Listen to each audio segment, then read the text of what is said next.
કેનેડામાં વોટર પાર્કમાં ડઝનેક લોકોની શારીરિક છેડતી કરનાર ભારતીયની ધરપકડ કોર્ટમાં રજૂ કરાશે। કેનેડામાં ન્યૂ બ્રુન્સવિક પ્રાંતમાં મોન્કટન શહેરમાં આવેલા એક વોટર પાર્કમાં 25 વર્ષનો એક ભારતીયએ શારીરિક છેડછાડ કરવાના ચાળે ચડી 12 લોકોની છેડતી કરતા પોલીસે આ વ્યક્તિની ધરપકડ કરી હતી।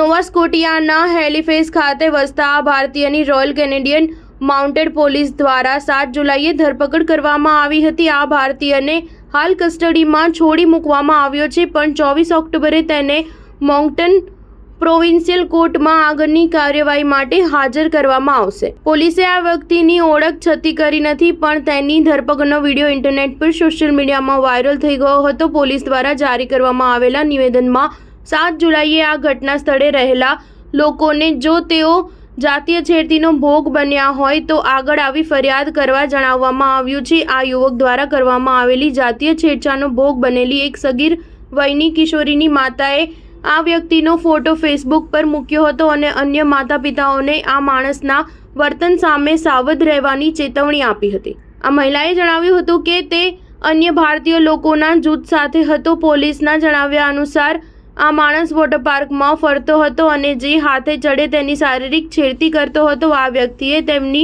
છેડતી કરી હોવાની 12 લોકોએ જુબાની આપી હતી। આ વ્યક્તિની હરકતનો ભોગ બનનારામાં કેટલાક તો 16 વર્ષની પણ નાની વયના છે। પોલીસે આ ઘટનાની જાણ થતાં જ ઘટના સ્થળે જઈ આ શખ્સની ધરપકડ કરી હતી। સ્ટાર ન્યૂઝ 7 હંમેશા સચ્ચાઈની સાથે।